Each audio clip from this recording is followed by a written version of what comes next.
Hello. What a wonderfully engaged group you are. Thank you for having me. I'm Dr. Nanyamka Redmond, and I am so excited to be here with you. And I want to start by sharing a story about a young girl. Let's say her name is Maya. Maya is a teenage girl. She's about in the 9th grade, and she's quiet, bright, very bright. Doesn't cause much problems, often sits towards the back of the classroom. She's engaged with the material, doesn't cause much of a problem, has a few good and close friends. And on the outside, she looked like everything was going well. Family was strong, everything seemed to be going well.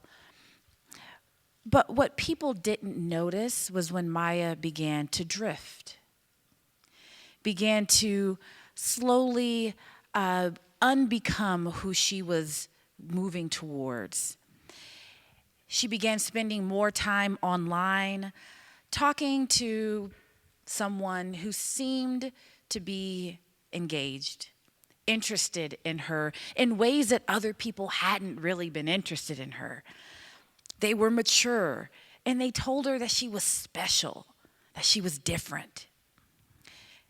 This person noticed when she was sad, asked about her dreams, and then filled the silence that she wasn't receiving from others. No one had asked those questions about her in a long time because she seemed to be okay. She wasn't a squeaky wheel. There was no crisis. She wasn't going through anything major. No major headlines in her life, just a slow drift. And then one person noticed. It was her track coach, who noticed that something just wasn't quite the same about her. Noticed that she was coming late to practice, that she was on her phone more frequently, and we know they're often on their phones, but more than usual. She didn't seem to laugh as much. So the coach asked questions, said, "Hey, Maya, what's going on? How is life? I know you're normally quiet. I know you're normally the first one here. Tell me more about what's going on." Maya realized that someone cared because this coach kept showing up, kept asking questions, kept probing deeper, connected with other teachers, talked to her parents, and they realized maybe something wasn't quite what they wanted it to be for Maya. And Maya, although at points was a little irritated that they were all in her business, Maya realized that these people cared. And there was something distinctly different about the way that they showed care compared to the person that she was talking to online. We often call young women like Maya resilient. But resilience does not come from inside her alone. The resilience that we saw in Maya, which eventually led Maya to say, okay, I'm going to cut off this weird relationship with this unknown entity online. That resilience that led her to that point was because people showed up. And more showed up. So that coach, then the parents, then the teachers, all of these folks showed up.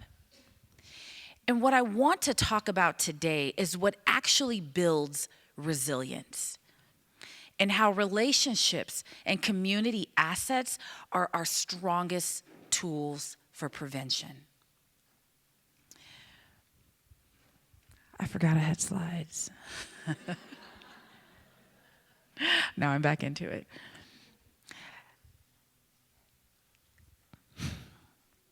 When we think about resilience, we often think about the words that are on that screen.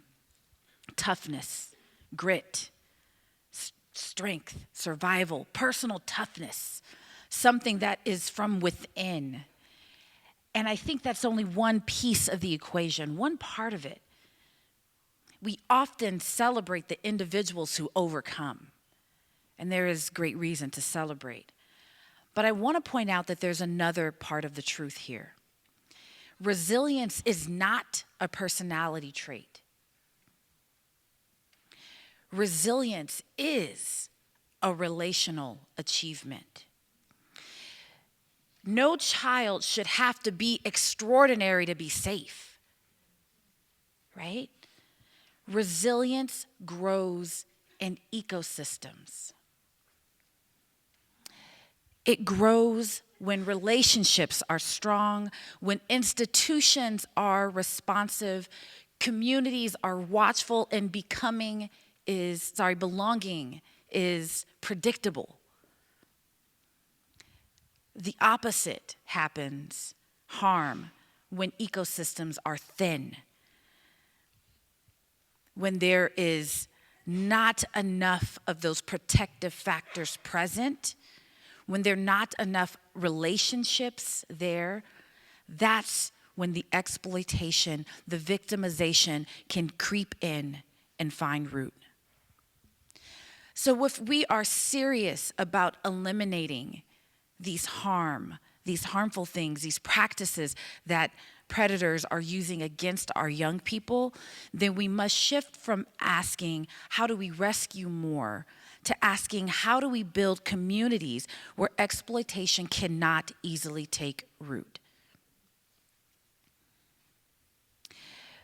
So in the work that I do at the Search Institute, we study what makes young people thrive.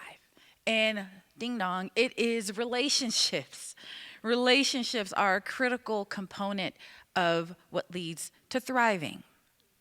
And if you see here in this image, those are ginkgo trees, and one may stand out in front of the other, but you'll notice that there are multiple ginkgo trees there. And what helps to feed that ginkgo tree, which is indicative of our young people and the positive outcomes that we want to see flourish within them, you'll see that there is both roots, which we would consider the developmental relationships, but there's also the relational climate, which is the soil that surrounds those relationships. And beneath that is the bedrock, the supporting structures. All of these elements, including the community context, are all feeding into the development of our young people. So all of these things, these are not luxuries, these are infrastructures. And when we talk about developmental assets, at Search Institute, we found that there are 40 specified developmental assets. These aren't just things that we picked out of a hat. These are elements that we've done years, decades upon decades of research to examine what are the critical pieces of both internal and external strengths that help young people to thrive. So the external assets, the things that are outside of a young person, they consist of support, caring adults, empowerment, the ways in which we help to develop a young person to be able to lead. Boundaries and expectations, that's in there. That is a developmental asset. The ability for one to know and have boundaries, because boundaries actually help a young person feel safe. Constructive use of time. What are they doing with their time? Are they out there exploring and having fun, doing things with their peers and family, or are they isolated? Those are key elements of external assets. And the internal assets that are developed, mostly as a result of those external assets, are a positive identity, social competence, commitment to learning, values and purpose. Those are the things we want to see in our young people.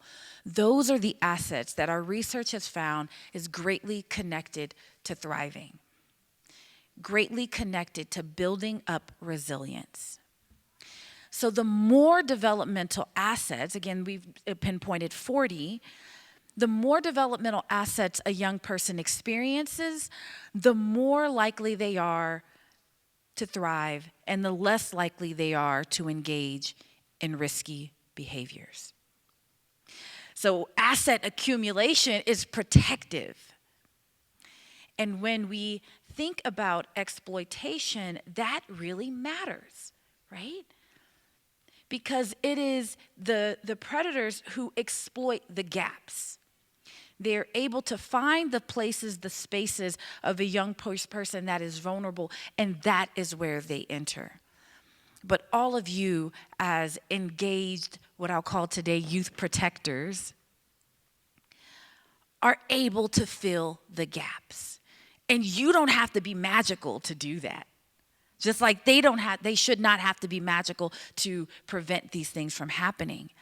You simply have to be intentional to help to see when isolation is developing, when unmet belonging needs are festering, when you recognize that there is economic vulnerability within this young person.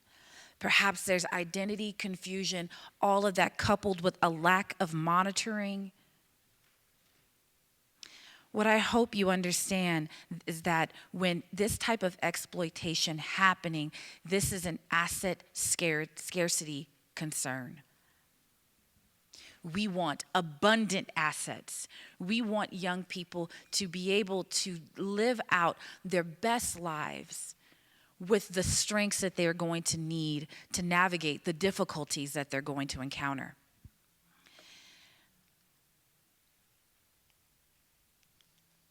I always forgot about that PowerPoint.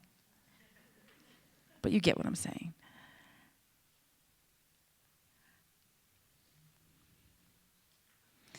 So why do relationships matter? So also coming out of the research at Search Institute, we found that developmental relationships are the engine. They're the locomotive driver of the developmental assets. And these are not just any kind of relationships, because you say, oh, yeah, good relationships. But these are relationships that we found have 5 critical elements. These types of relationships with these 5 elements we have through years of research found leads to the outcomes we want to see. And you'll see them up there, and I'll talk about developmental relationships a bit more in the workshop later today.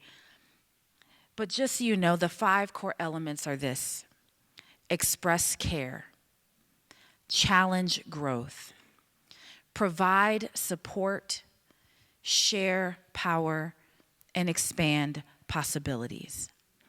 Those 5 critical elements are the elements for the relationships that you as the wonderful caregivers that you are, that when you embody those 5 elements, we see an increase in the asset protectors and a reduction in vulnerability.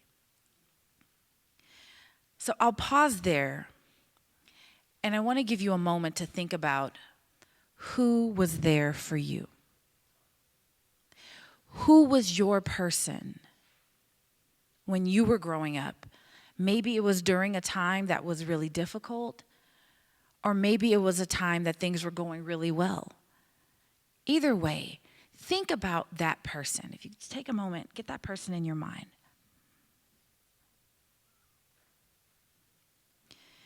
Now ask yourself, did they express care? Did they show you that they cared? Did they stretch you? That's what we consider challenge growth. Did they stretch you? Did they push you a bit? Did they help you when you needed help? Did they trust you with responsibility? Should we do this? Should we do that? What do you think? And did they expand your sense of self, of what is possible? Did they see in you something that you had not yet seen in yourself? The same ingredients that built you, that led you to this point right here as someone who wants to know more about how to support young people, how to disrupt exploitation. Those same things that led you to who you are the same ingredients that are protecting young people today. Unfortunately, exploiters often mimic or attempt to mimic these elements of relationship. But what they offer is conditional, manipulative, and isolating. Our young people are keenly aware. That's one of the beauties of adolescence, is that they're really, really good at knowing who's for them.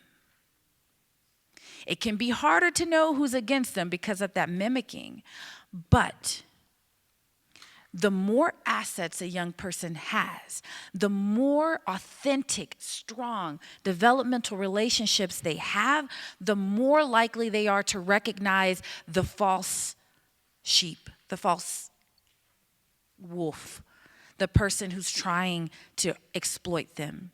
Because they can tell that, wait, this person is asking me to not go to practice. This person is asking me to isolate myself. This person is promising me things that really don't seem to make sense. But it does take individuals pouring into young people for that awareness to grow, for that person to develop. Care should come with accountability. Support should come with boundaries. Affirmation should come with challenge. And power sharing should be void of exploitation. So belonging is one of the strongest inoculations against grooming, against exploitation. Because when that young person, let's go back to what I shared about Maya. Maya belonged to a team that was connected to an adult who had not only Maya in mind, but a system of other young people in mind. How do we create spaces where young people feel like they can be themselves, that they can be supported, where they can be cared for? Again, those 5 elements, even where they can be challenged, although they may not sometimes like it a whole lot, when they're on the other side of the challenge and they're given a win, they love it. Why? Because their esteem skyrockets. And they're able to look to you because you're the one who believed in them when they didn't believe in themselves. That's critical. What Ruthie didn't mention was I was a teacher for 12 years, a track and field coach for 12 years.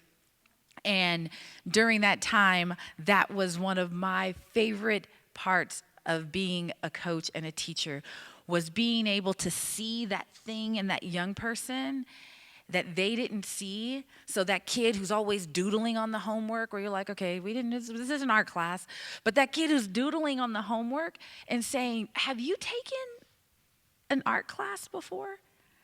Have you considered pursuing art because these doodles are high quality? No, I've never thought about that. Well, you know what? I know a teacher. Let me take you over to the art teacher. Let's sign you up to take art class. Those are the type of relationships, those moments, those instances that can do a world of positive for a young person, particularly a young person who's on a path, a trajectory that may not be where we want them to be. So I'll shift over and talk a little bit about safety. And we often talk about physical safety, which is important. But safety is so much bigger than that. There is also emotional safety, relational safety, institutional safety. How a young person feels when they are in particular spaces. Do they feel like they can be themselves, like they can be vulnerable? Do they feel safe telling the truth? When they do tell the truth, do they believe that they can be believed? Right? If I come to you, do I believe that you will get mad at me, blame me, or do I feel that you will accept me, welcome me, help me? That's critical in the experience of belonging. So belonging is much bigger even than just inclusion. Belonging is influence, right? You can come into this circle and you don't just have to be there. You can actually be an active participant in what we're doing because that develops those assets. That develops internal strengths. And then for that young person, belonging, what does that feel like for them? They feel like I am seen, I am valued. I don't have to shrink to be safe. My voice can shape what happens here. When young people feel invisible, the opposite of what I just described, they become more susceptible to anyone who offers visibility. When they feel powerless, they become more susceptible to anyone who offers importance. So what does that mean? It means we truly have to think broadly. We have to know instinctually, and we have to know deeply each person that comes into our circle of care. But again, I want to make for sure you understand that doesn't mean you have to put on your cape. That doesn't mean you have to be magical. It simply means you have to know how to access those others around you who can partner with you in this journey. We were not meant to be strength makers, caregivers alone. So much like young people do not grow in isolation, the adults, the caregivers, the one who are deeply passionate and caring are not meant to be alone either. This is hard work. This is work that may keep you up at night. But for you to be strong means you may have to lean on someone else. The conference theme is resilient and ready to lead. And that is such an important and really valuable way of positioning this. We are not just working to prevent harm. We are cultivating a new generation of leaders. And leadership development does not happen in isolation. That ecosystem that I described, that ecosystem of trust is where this leadership is born from within young people.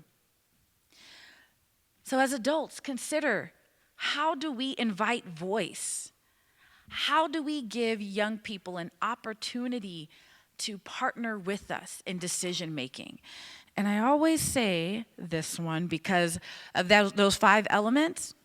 The hardest one for adults is sharing power. That is when we look at all of our data, it is always astounding to me. I'm like, no, it's not that one. No, it's share power. It's share power. And I think that's because as adults, yes, you know more than those young people do about a whole lot of stuff. But they know more about themselves. So how do you couple what your great knowledge is, what their great knowledge is, and being able to ask, like, hey, I know something about putting on a high school dance, but you know something about what music the students want to hear. So how do you couple that? Because that is sharing power. Don't give them the power that you know they're going to fumble on, right? It's like, okay, go ahead, go and teach this class on quadratic equations, although you've never even done Algebra 1 before. Go ahead, teach this. Not that. We're talking about the areas in which they have strength, the areas in which you see the potential. And they may not be perfect at it, but they may be a budding star. There may be something there. So when you share power, it does require some insight, and it does require relinquishing a bit of your own control. But remember, as I said, you are the expert in many things, but they are the expert in themselves. The two of y'all together, the multiple of you together, can amplify and change many things.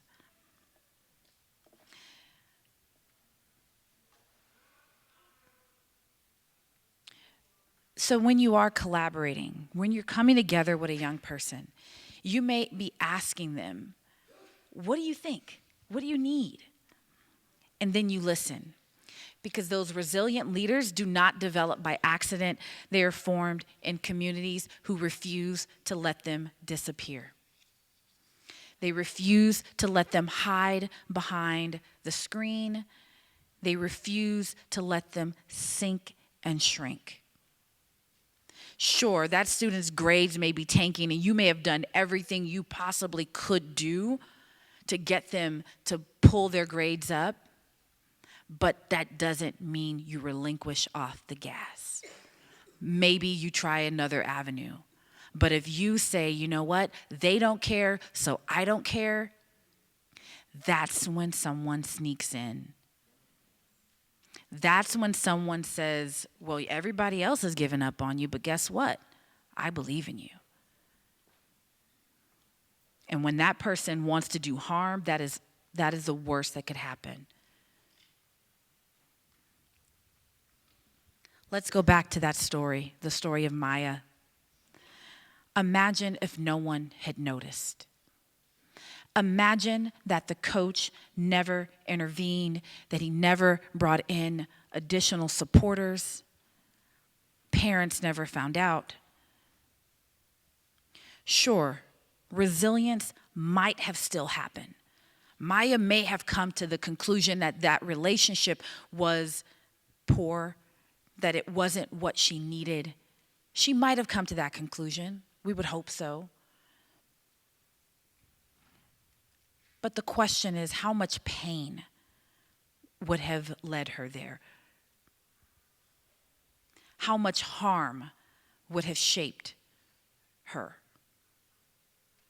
We often celebrate the survivor's story. Prevention is often quieter. But prevention is a sign of relational density. Those assets were strong. And we have to celebrate that. We have to understand that prevention is asset abundance, and prevention is what we want and what we need for our young people. Intervening before things get bad. Seeing the quiet student and being curious about when things look slightly different. Not blaming a young person who may be rambunctious or has a lot of energy, but being curious about where that's coming from. Again, connecting them with the supports that they need in order for them to thrive and to grow. So I'll leave you with this.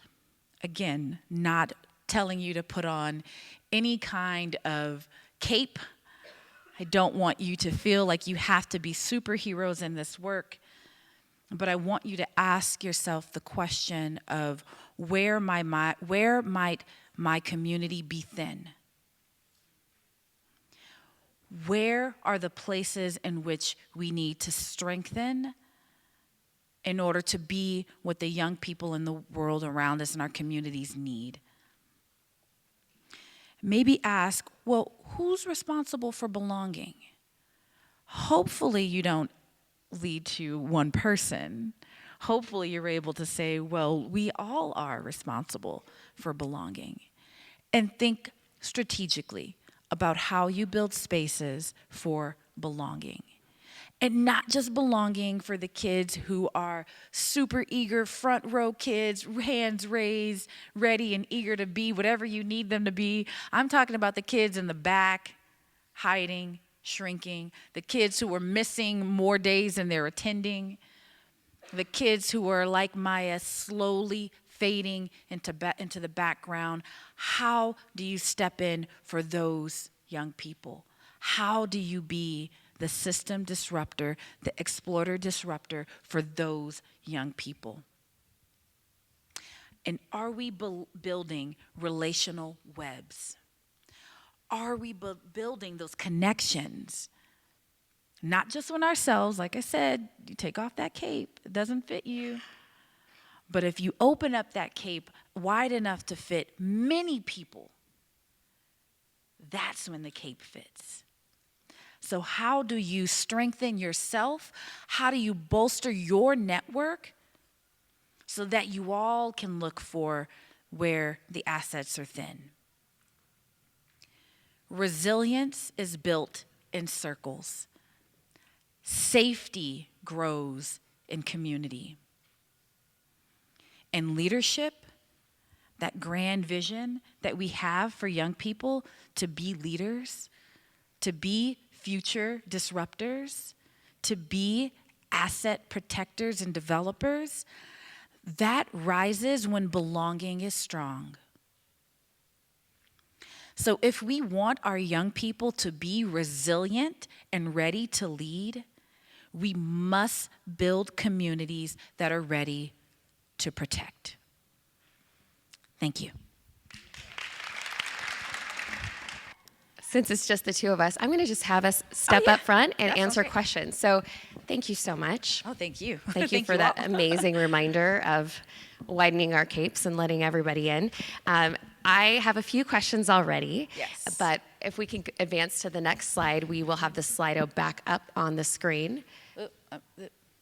Do you want to say anything more? There we go. So you all can, if you're not already there, go on Slido, ask your questions. You can also thumbs up, like any questions that you see that you want to have answered by Dr. Redmond. So I will start with what we've got right now. Specifically, it's a very personal question. Someone is asking about a 16-year-old sister becoming more socially involved despite her emotional unavailability from past harm. So I think we're seeing this as a trend for a lot of young folks. We find that they feel safer behind a screen, and sometimes that's not the safest place, or they might have a lot of social anxiety. What's your encouragement for us to help be those child protectors and folks who care for kids that may be in that hard place? Yeah. The first part is that I have also seen that in the data as well, that young people are finding places and spaces in online communities. And when those are heavily monitored and are safe, secure spaces from those who are watching, so let's say it's like a class group chat or something like that in which the teacher is able to look in on, that's one step, right? But having the closer connection, one, I would ask, like, is there some sort of underlying anxiety that may need to be addressed? That perhaps there's a social anxiety or a trauma that is preventing them from face-to-face deeper connections, and being able to treat that or to connect on that level first. But if that's not there, then just continuing to do what you do in terms of showing care, and continue to monitor, as the folks who were presenting earlier. Monitoring is such a big piece of the equation. Again, so for young people, taking away virtual spaces completely may create more disruption, but I've got 3 little boys, and they're little, so we're not, totally in these types of spaces yet. But the one thing that whatever they are doing, I'm like, oh, let me see. I want to join in. Show me how to play that game on Minecraft. Show me how to do that. I want to know more. And they're at this age, they're very eager to be like, oh yeah, let me show you. And so being able to step into the space with them is often one way of one showing them I care, and also being able to keep some eye on what's going on. So. How would you start that conversation with a teenager if you haven't been in those spaces yet? Yeah, there's a lot of questions about where the relationship lines are for in this particular scenario, but I'm imagining if I am, did you just give more detail about? It was a sister asking sister. for her younger sister, but I mean, I think for parents, for even a grandparent, like if you see your young person kind of having a conversation and hiding it from you, how do you begin that conversation of like inviting in? Yeah, that's okay. Well, one, if they're doing the hiding thing, then being able to kind of espouse what your values are. Remember, we don't keep secrets in our family. We keep things open. So is this something you feel like you can share with me? And if you don't, then we need to have a conversation, right? And so that'd be one. And of course, you're like, you don't understand me. I mean, they can, I love what the officer said earlier. Like, you're the parent. Like, you are an invited guest in my home. So being able to maintain the boundaries, and sometimes that means creating boundaries when boundaries weren't already there. And I will say that is really hard. If a boundary wasn't there and you're like, oh darn, I think I need to backtrack because I let them download that app and now I wish I hadn't. That can be much harder to do, but it's something that when it's done less of a like punitive, this you're bad, but more of a let's do this collaboratively.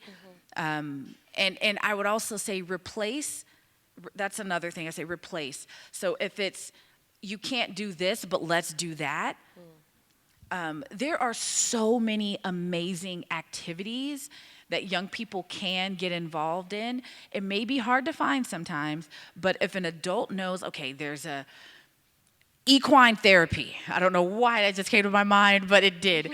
But that could be really cool and something you can introduce a person to. And if you have access to horses, young people love that type of stuff. So it's like, okay, so guess what? Now they're doing that instead of being on their phone.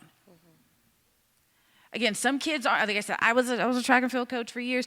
So maybe sports isn't their thing, but maybe, as I mentioned before, art is, or theater, or something that gets them away and gets them interacting. Rock climbing, oh yeah, that's another big one. My kids are like really into that right now. Like, we go to not like in a rock climbing gym, but those are things that kids are like, okay, that's a challenge. And when that challenge or that thing that you're introducing them to also has other young people their age who are doing this instead of doing the online stuff, they may find themselves in a new community that they hadn't thought about before. That's related to another question, and I will say as a parent, I've definitely walked back before and said, you know what, I didn't do enough homework, and I don't feel comfortable, and my job is to keep you safe, so I'm going to take that back, but this is why. Explaining the why, I think, is something we can still do as parents. Yes. But the question is around those boundaries. How do you find that right balance of being friendly and maybe sharing power with your child, but also making sure they're not taking advantage of that and keeping your role and responsibilities as a grown-up? Yeah. One, co-creating the boundaries I think is important. So being able to say, okay, and let the young person push a little bit and hear the why or ask the why. It's like, no, I think I should be able to have 5 hours of screen time a day.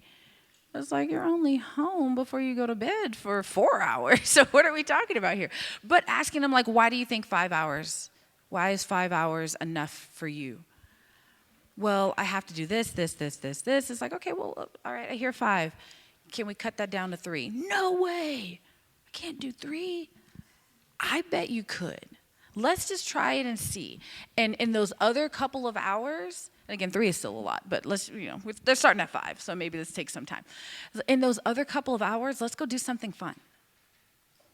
Let's go for a walk. Let's go walk the dog. Let's go play Frisbee. Let's go do something outside or do something else or connect them to something else. Because that's the bigger piece, is that often these kids are like, I don't know what to fill this time with. I don't know. And when they are isolated, because again, what we're talking about here sounds like families that are engaged and doing great things, but there are plenty of kids who are home is not safe. Home is not safe. So if you know or have access to community programs or community spaces that can be safe for a young person, and you know that young person is really struggling, connect them to those spaces. Because if home isn't safe, then you've got to find some spaces that are. Thanks. We have a question about creating that safety, but in a larger community. So folks are asking, how do we create that safe community around our children, our youth in the community, especially with folks who might think that's outside of their job role? How do we convince people to come on board with us and take those steps so that we are creating those safe places and belonging in our larger communities? Yeah, without knowing what communities we're talking about, again, in my mind, I'm thinking about like schools is one of our largest, I say protective networks, is creating the infrastructure in those spaces where multiple people are coming together to talk about this exact question. It's like, how do we create these spaces? Okay, well, let's get you, and there's a janitor, there's a bus driver, and all of these people care about young people, and let's connect and figure this out together. Because once all of those individuals come together, they'll often find like, oh, there's a pathway that one person hadn't considered. And then you're building up and strengthening a network, particularly if there is one person or one young person that you all are like, ding, this person is all on our mind, because we're all super concerned. And so it would require building infrastructure for connection with adults to be able to strategize and think through some of these things. So if that doesn't already exist, I would say try to make it. I know you're not the only one, and I hope you don't feel like you're the only one. So even if there's just two of you, that's a start. But I know that there are certain infrastructures and spaces that can be harder.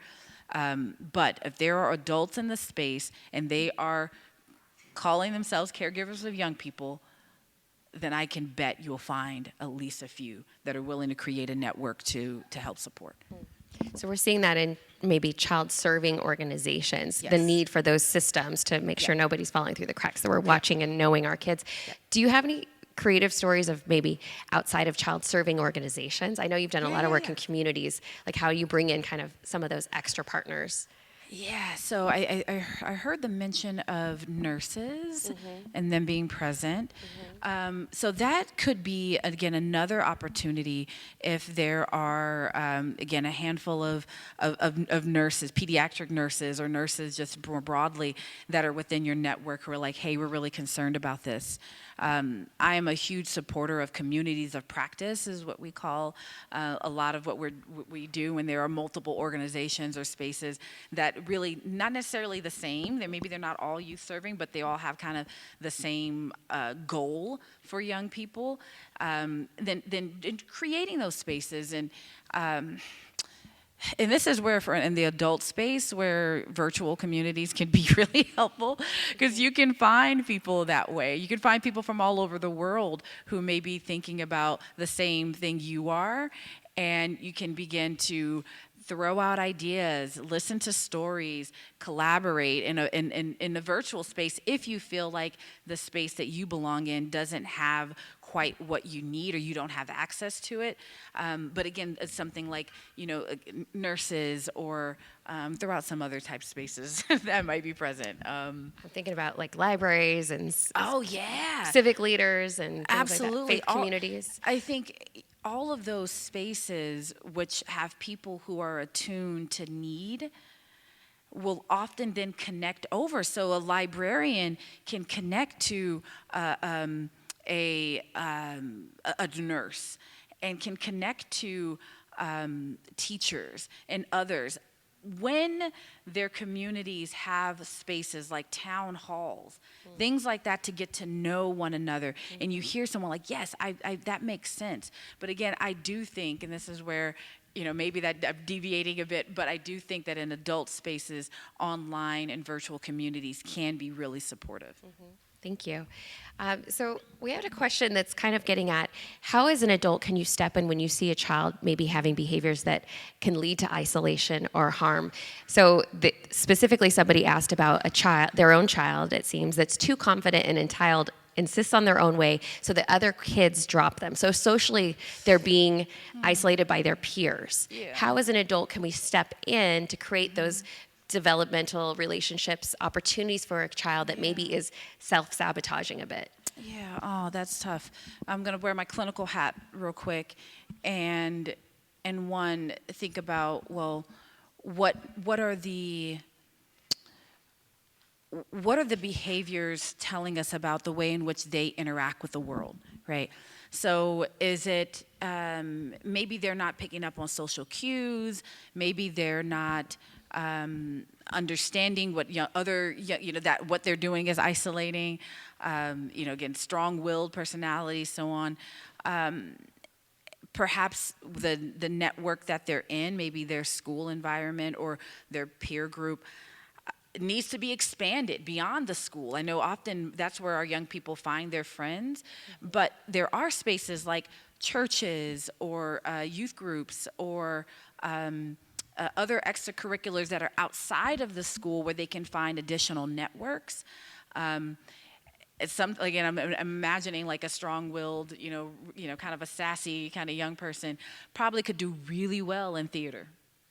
So connecting them to a theater group and things like that, that's one way of kind of expanding their peer network to face-to-face peer.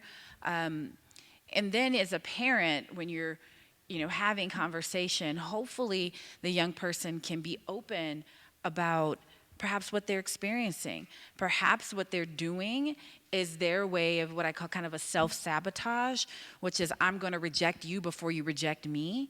And that may be because of something that's happened. So again, wearing that clinical hat real quick, that's when you may want to bring in other counselors or even other teachers who may have more insight and can kind of get to the bottom of what may be happening and then strengthen their sense of self if that's what's weakening and causing some of the behavioral concerns. Thank you for that. And I think we see that especially on our school campuses, right? Yes. With kids that have behaviors that then create difficult classrooms and hurts them as well as, all the other kids. And so getting to the root of that is so critical. Mm-hmm. One of the next questions was similar, asking how to, specifically in a classroom, what are your suggestions for building connections and relationships between students, especially at different grade levels? How can we encourage those kind of positive relationships? Yeah, and so I'm imagining like a classroom that's cross grade levels, so maybe it's multiple grade levels kind of interacting. Teachers, you have, in those spaces, you have such a ripe field for really great peer-to-peer connections. So one thing that could be done is if there are older students, one, you can share power with them on how to develop curriculum or ideas or activities that they then can facilitate with the younger grade level. So let's say you have, there's a 1 year or 2 year difference. So the olders can be kind of small group leaders or little pod leaders, and so then they get to express themselves, and then they are kind of given the task of like, hey, so you're going to be over this group of 5. Some of them will be younger, some of them may be your age. See how you can get them to cross talk or cross connect. So if it's project-based learning, that's a huge opportunity. Say, okay, we have a problem. How are we each going to use our unique skill sets to solve this problem? So helping young people in any classroom, I would say, so be it English, history, social studies, project-based learning that is strength-based.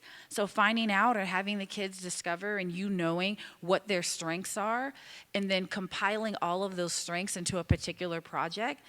So being able to say, okay, so I'm really gifted at speaking, and this person's really gifted at writing, and this person's kind of our math person, and how can we combine all of that in this history project, right? So being able to combine all of those things and to create sort of layers of the older helping the youngers helping each other, and being able to build in strengths that way. But then I would also question or wonder about how, as an entire institution, is your institution doing around building across grade levels? I think often we see things as like each grade level being a lane. At my, I think both of my son's schools, they're different schools, they have a really beautiful way of, like, when kinders all have a 6th grade kinder pal. So, the kindergartners are learning about, they're teaching them to read or doing all sorts of things from the 6th grader. The 6th grader is learning how to connect with someone who's younger than them. And then that continues. They actually have monthly meetings in what they call families. So the families consist of kids from every grade level, and they come together. Sometimes they do projects, sometimes they do activities together, and they do that once a month. So that's something that's kind of more at the school ecosystem level that you may want to consider, talking to administrators or others on how to create the greater systems that are encouraging both peer-to-peer connection as well as adult connection, because each of those families are also led by adults. I love that sense of family. I'm sure that builds a strong culture of connection on a school campus. That's amazing. One more question at least one more, maybe we'll have time for two. People are interested in you digging in a little bit more, because you said something about support coming with boundaries and care with accountability. Yeah. So they want to know more. Could you elaborate on that, and especially how it looks from the child's perspective? Yeah, repeat the 2 lines again. You and said accountability. Yeah. Support comes with boundaries and care comes with accountability. Yeah. Because we often think that care, or maybe young people may perceive it this way, that care, for example, only comes with you giving, right? Mm-hmm. But if I am letting you do crazy stuff, then am I really caring? And I think to some degree, like, often adults are like, well, I don't want them to think that I don't care, so I'm just gonna let them do that thing. And it's like, no, because when you can communicate to them, hey, what you're doing, I'm really afraid is going to lead you down harm. I'm afraid it's going to hurt you. And when you kind of, especially make it that I statement, like, I feel like this is, I'm scared right now. I'm scared for you. That kind of flips it a bit. And then they can see the care. Like, I get it. You do care. And that care comes with something more than just you letting me do whatever I want. Mm-hmm. And then the other one, what was it? Belonging comes with? Talk about boundaries. Yeah. Boundaries, yeah. And when I'm saying boundaries, what I'm describing is that, and this is so important in today, it's like, okay, I am your teacher. I am not your bestie. You can tell me all sorts of things like you would tell your bestie, but I'm not going to giggle and go, hee, hee, hee, oh my gosh, I can't believe that boy did that. No, I'm going to say, we should be thinking differently about this than what you just kind of presented to me with. Right? We want the entryway of friendliness, but we have to be, as I was saying earlier, you are so much smarter than they are on so many different things. You have great wisdom. And I have found that young people love your wisdom. They want to hear your stories. They particularly want to hear your stories of overcoming. So there is a bit of vulnerability for you that's in there.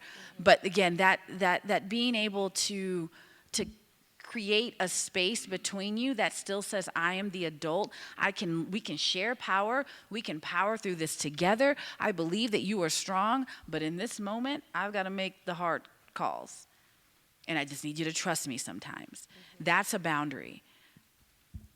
Thank you. That was very much related to, I was going to wrap up with the last question about how do we intervene early with young people in a ways that they understand. And I think you're talking about that communicating. Anything else you want to add to that and helping them understand why and how we do this work? Yeah, so intervening early,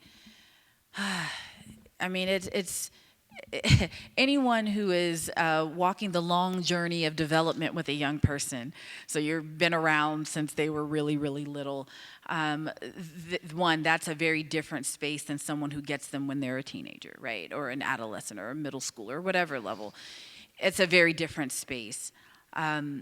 But young people, their brains are still developing. There is no end point.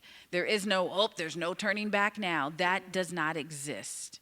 There is always an opportunity to intervene. And again, when the older they are, the younger they are, let's start there. The younger they are, they're probably not going, they're not going to reject it a lot. They trust you wholeheartedly because you're all they know, or you're an adult. That there's a built-in respect factor. But then adolescence, because the individuation is so important during that stage, the separating, the adulting or becoming adulting is such a part of the developmental process. They may push back on some things, but that's where you as the adult get to do what you do best, which is showcase your wisdom. And them saying, oh no, this isn't that bad. How do you know that's going to happen to me? I don't know if it's going to happen to you, but let's look at some stories of what has happened. Let's look at what could happen, and not in a way to like scare them, but just to say, these are the facts. Again, I'm a researcher, so my kids are going to hear ad nauseum statistics all the time. Like, let me tell you, 44.5 kids will have, So being able to share that so that they don't have this crazy sense of that they are invulnerable, like, oh, this could never happen to me. That person said the same thing. So being able to take not just, very prescriptive moments of learning, but being able to create learning opportunities in the little moments. You're watching a movie together, you're walking down the street, you're in the car, you're in the pickup, like whatever it is that are moments that may not seem like they're big, big moments, but moments or opportunities to listen, to pay attention, and to offer in some level of value. Those are key moments that disrupt pathways. Thank you. And I know for me, it's getting off of that phone, paying attention, being intentional. Thank you for this reminder. I think what you said about kids shouldn't have to be exceptional to be safe. So important for us to hear that. And that as youth protectors, we don't have to be magical either, right? We simply need to be intentional, to pay attention and offer those moments of care.